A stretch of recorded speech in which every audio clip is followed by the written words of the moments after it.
رمضان المبارک کی ہر فجر کے بعد نبی پاک صلی اللہ تعالیٰ علیہ وسلم کی سیرت طیبہ کی کچھ گوشے آپ کے سامنے رکھنا چاہے گا، اس لیے کہ اللہ نے قرآن میں فرمایا اپنے نبی پاک صلی اللہ تعالیٰ علیہ وسلم کی سیرت کے متعلق، لَقَدْ كَانَ لَكُمْ فِي رَسُولِ اللَّهِ أُسْوَةٌ حَسَنَةٌ، بے شک تمہارے لیے رسول اللہ کی زندگی سب سے بہترین نمونہ ہے۔ کسی اور کی زندگی کے متعلق تو ہمیں نہیں معلوم، لیکن رسول اللہ کی زندگی پوری کائنات کے لیے آئیڈیل ہے، اور اگر ان کا ہی امتی، ان کا ہی کلمہ پڑھنے والا اگر ان کی سیرت سے واقف نہیں ہوا تو ظاہر سی بات ہے وہ قدم قدم پر ٹھوکریں ضرور کھائے گا، ہر جگہ اسے اپنی زندگی گزارنے کے طور طریقے ڈھونڈنے پڑیں گے۔ لیکن کاش مسلمان کو اپنے نبی پاک صلی اللہ تعالیٰ علیہ وسلم کے زندگی پاک کے طور طریقے معلوم ہو جائیں تو گویا کہ اس کی زندگی پوری روشن ہوگی، اور اسے کہاں قدم رکھنا ہے کہاں نہیں رکھنا ہے یہ خود بخود پتہ چلے۔ اسی لیے دوسروں کی ہسٹری اور دوسروں کی تاریخ معلوم کرنا تو آپ کے لیے واجب نہیں، لیکن رسول اللہ کی زندگی معلوم کرنا ہر مسلمان پر ضروری ہے۔ اللہ نے قرآن میں فرمایا ہے کہ ان کی زندگی تمہارے لیے آئیڈیل ہے، تمہارے لیے نمونہ ہے، تو لہٰذا ہم تھوڑی تھوڑی سی ہی بات صحیح حضور پاک صلی اللہ تعالیٰ علیہ وسلم کی سیرت کے کچھ گوشے ملاحظہ کریں گے، لیکن سیرت مصطفیٰ صلی اللہ تعالیٰ علیہ وسلم پڑھنے کے آداب بھی ہیں، سننے کے آداب بھی ہیں۔ فرمایا گیا کہ اس کو کہانیوں کی طرح نہ بیان کیا جائے نہ کہانیوں کی طرح سنا جائے۔ حضور کی سیرت بیان کرنا بھی عبادت ہے اور سننا بھی عبادت ہے۔ جس طرح عبادات کے لیے آدمی ہمتن گوش ہو جاتا ہے اور اپنے آپ کو مؤدب بنا لیتا ہے، حضور کی سیرت کا درس ہو تو آدمی کو مکمل ہمتن گوش ہو کر اس سیرت کی طرف اپنے کان لگا دینا ہے۔ سو کر کے سننا یا بے اعتنائی میں بے توجہی میں سننا سخت ناجائز ہے۔ سیرت مصطفیٰ کی بات کر رہا ہوں۔ سب سے پہلے جو بھی کتاب آپ اٹھائیں گے حضور پاک صلی اللہ علیہ وسلم کی سیرت کی، اس میں سب سے پہلے آداب لکھے ہوں گے کہ سیرت پڑھنے والا ہمیشہ وضو کے حالت میں حضور کی سیرت پڑھا کرے۔ سننے والے کے لیے بھی ہے کہ حضور کی سیرت سن رہا ہے تو ظاہری اور باطنی پاک ہو کر کے سنے، اور اس کے علاوہ جب اسے اکتاہٹ آ رہی ہو، بے چینی گھبراہٹ ہو، تو اس وقت وہ سیرت کا باب نہ پڑھے نہ سنے۔ یعنی جیسے نیند آ رہی ہو، جمائیاں لے رہا ہو اور ایک ہاتھ سے سیرت مصطفیٰ کی کتاب پڑھ رہا ہو، یہ سخت بے ادبی قرار دی گئی۔ ایسے وقت میں نہیں بلکہ مکمل ہوش و حواس کے ساتھ اور حضوری قلب کے ساتھ، دل کی حاضری کے ساتھ سیرت مصطفیٰ کو پڑھے اور سنے، کیونکہ یہ عبادت ہے، اور اس میں غنودگی آنا، نیند کا آنا، بے توجہی ہونا، یہ نبی پاک صلی اللہ تعالیٰ علیہ وسلم کی محفل کی بے ادبی ہے۔ جب وہ بندہ ذہنی طور پر حاضر ہی نہ ہو تو وہ حضور پاک صلی اللہ علیہ وسلم کی سیرت کو کیا محسوس کر سکے گا۔ اور دوسری بات آداب میں یہ بیان کیا گیا ہے، جب رسول کریم صلی اللہ تعالیٰ علیہ وسلم کی سیرت بیان ہو، یا تم کتاب میں پڑھ رہے ہو یا کہیں سن رہے ہو، تو مکمل اپنے ہوش و حواس کو یوں حاضر رکھو جیسے کہ تم خود رسول اللہ کو دیکھ رہے ہو۔ نبی پاک صلی اللہ تعالیٰ علیہ وسلم کو دیکھنے کے تصور کے ساتھ پھر سیرت پڑھے۔ اسی لیے سیرت کے کئی گوشے ہیں۔ سیرت جو ہے کس کو کہا جاتا ہے؟ زندگی کے پورے طور طریقے جو بھی ہیں ان سب کے مجموعے کا نام سیرت ہے۔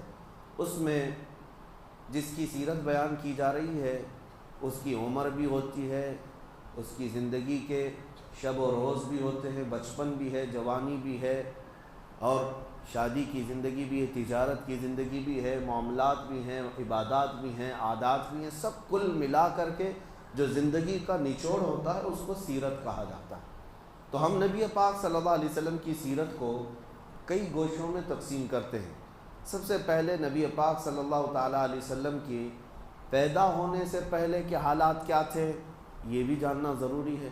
کس علاقے میں آپ کی پیدائش ہوئی، یہ بھی جاننا ضروری ہے، اس کا لوکیشن کس لیے چنا گیا یہ بھی جاننا ضروری ہے، کیونکہ نبی پاک صلی اللہ تعالیٰ علیہ وسلم رحمت للعالمین بن کر آ رہے ہیں پوری کائنات کے لیے۔ تو آپ کو کہاں پیدا کیا گیا، کس زمین پر آپ کو مبعوث کیا گیا، اور وہاں کے حالات کیا تھے، سیاسی حالات کیا تھے، اخلاقی حالات کیا تھے، یہ سب پہلے سے ذہن میں رہنا بہت ضروری ہے، کیونکہ اس کے بعد ان کے کاموں پر آپ کو احساس ہوگا کہ نبی پاک صلی اللہ علیہ وسلم ایسے علاقے میں پیدا ہوئے، ایسے حالات میں پیدا ہوئے، تو آپ نے کیا کیا ان حالات کا مقابلہ کرنے کے لیے تجاویز اختیار فرمائی، یہ آپ کو اچھے طریقے سے احساس ہو سکے گا۔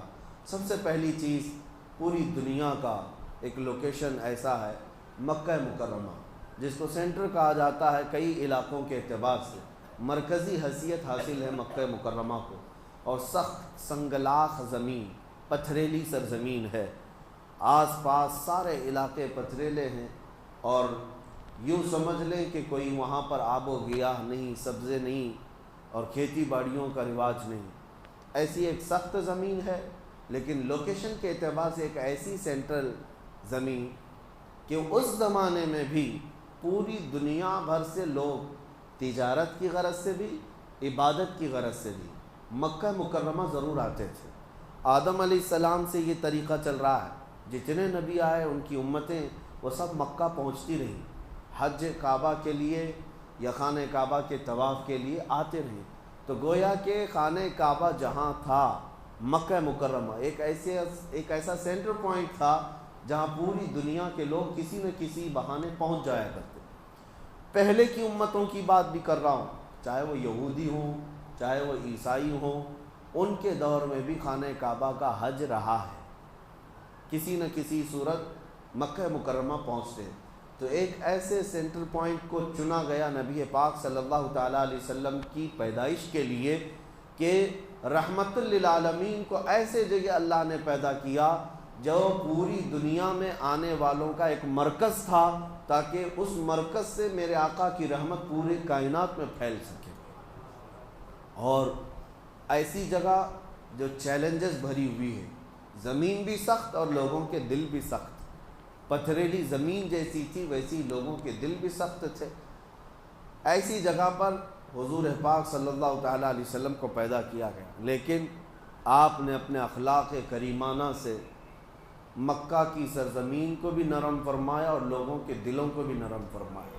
40 سالہ میرے آقا کی زندگی شاہد ہے کہ مکہ والوں کے دل جیت لیے۔ ایک بھی مکہ میں ایسا شخص نہیں تھا جو رسول کریم صلی اللہ علیہ وسلم کی طرف انگلی اٹھا کر کہتا کہ ان کے اخلاق میں یہ کمی ہے، ایک بھی شخص نہیں تھا۔ زمانے جاہلیت میں بھی میرے آقا کو امین اور صادق کے نام سے پکارا جاتا ہے، لوگ اپنی امانتیں لا کر رکھتے۔ حضور پاک صلی اللہ علیہ وسلم پر سب کا اتفاق تھا کہ انہوں نے مذاق میں بھی زندگی میں کبھی آج تک جھوٹ نہیں کہا۔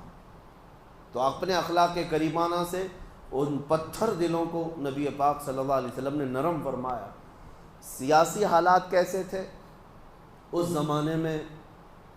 عربوں کے درمیان کوئی حکمرانی نہیں تھی، چھوٹے چھوٹے علاقے جہاں جہاں جس کی سرداری تھی وہ علاقے کو قبضہ کر کے حکومت کرتا، اور ایک طرف پرشین ایمپائر جس کو فارس کہا جاتا تھا اس وقت، آج کا وہ ایران ہے، وہاں ایک حکومت جاری تھی کسرا کی، اور ایک طرف رومن ایمپائر جس کو آج روم کہیں، یونان کہیں، اور اس زمانے میں وہاں کا جو بادشاہ ہوتا اس کو قیصر کہا جاتا۔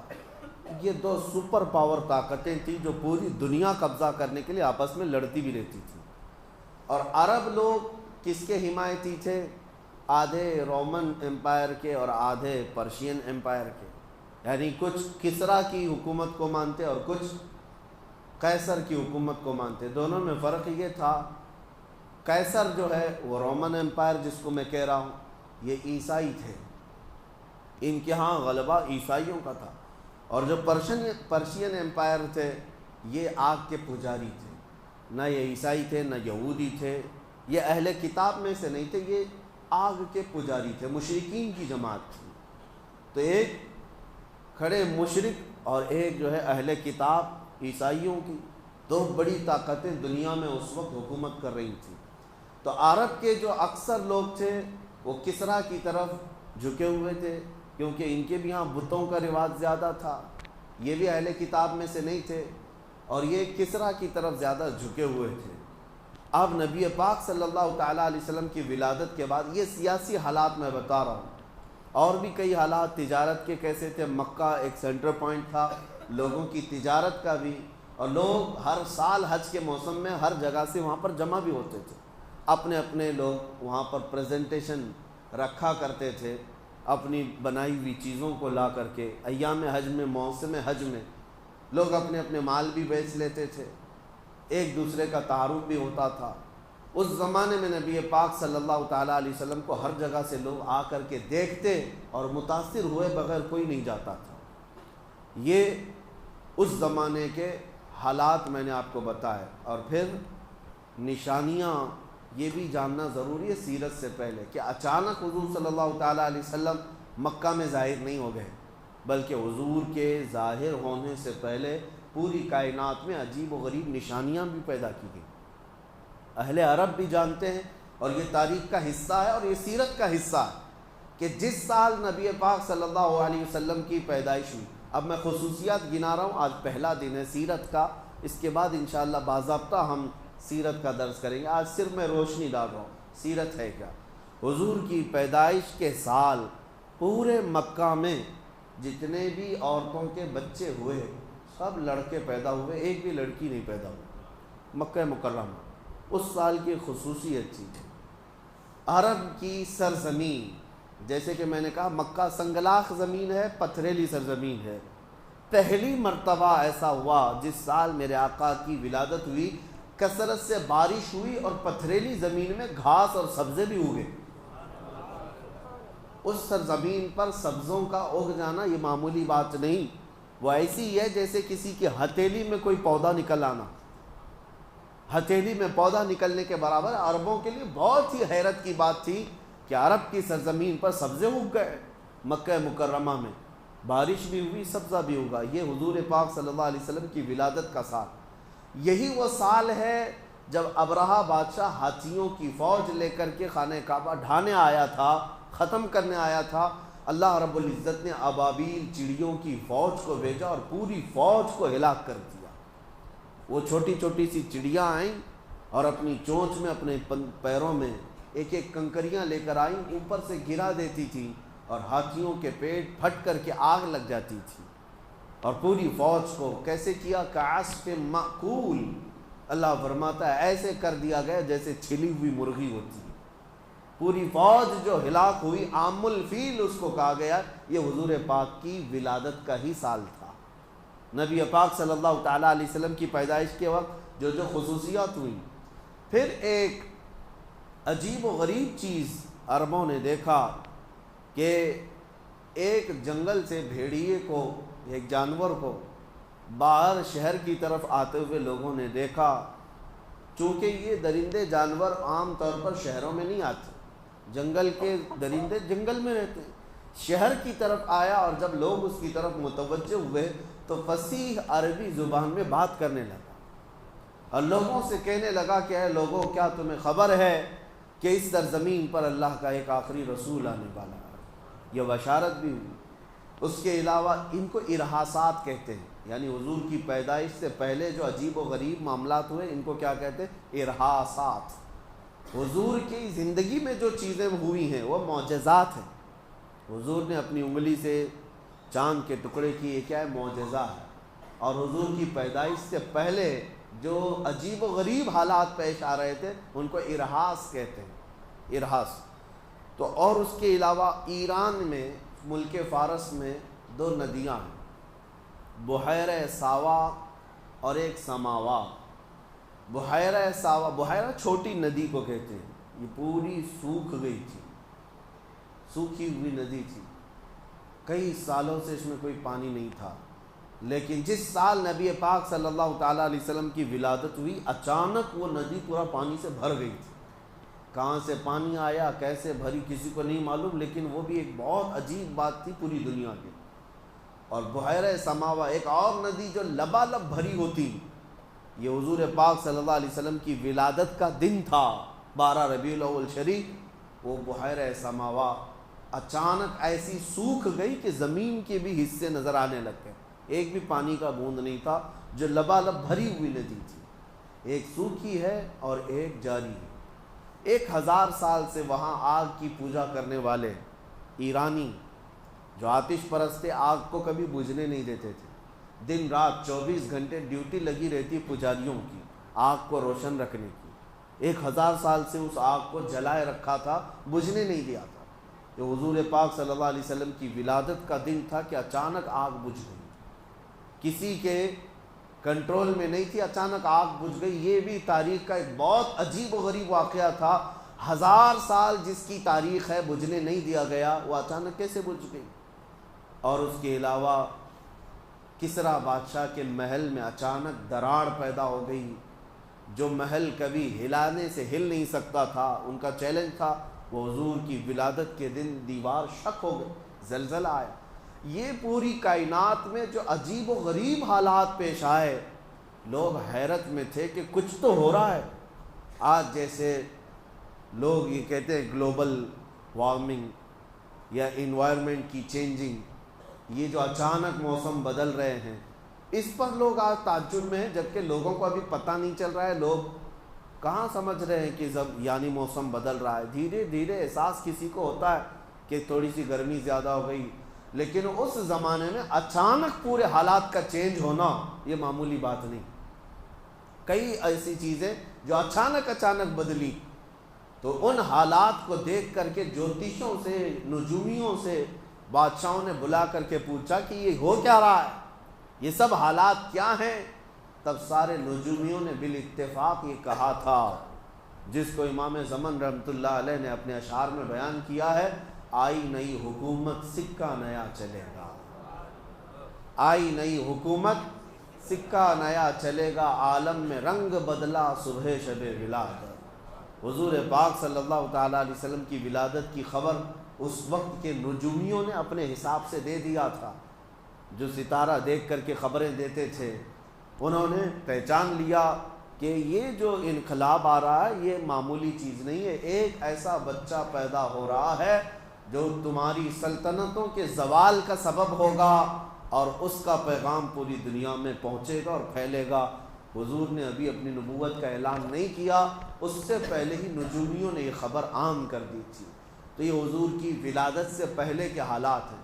پھر میرے آقا صلی اللہ علیہ وسلم پیدا ہوئے مکہ مکرمہ میں، آپ کا بچپن، آپ کی جوانی پاک، آپ کی تجارت، آپ کی عبادت، آپ کے عادات، آپ کے معاملات، اور اخیر زندگی پاک میں آپ کے غزوات، یہاں تک ہم تھوڑا تھوڑا سا روزانہ بیان کرتے ہیں۔ جتنا بیان کیا جائے اس کو اپنے ذہن میں محفوظ رکھیں کہ میرے آقا صلی اللہ علیہ وسلم کی ولادت بھی عام بچوں کی طرح نہیں ہے، وہ کائنات میں سب سے اعلیٰ تھے، تو پیدائش بھی آپ کی سب سے اعلیٰ تھی، وہ سب سے اعلیٰ گھر میں پیدا ہوئے، سب سے اعلیٰ طریقے سے پیدا ہوئے۔ اللہ کریم میرے آقا صلی اللہ علیہ وسلم کی سیرت پڑھنے، سمجھنے اور اس پر عمل کرنے کی توفیق عطا فرمائے۔ وآخر دعوانا ان الحمد للہ رب العالمین۔ درس قرآن والے جو حضرات ہیں وہ تشریف رکھیں، باقی حضرات جا سکتے ہیں۔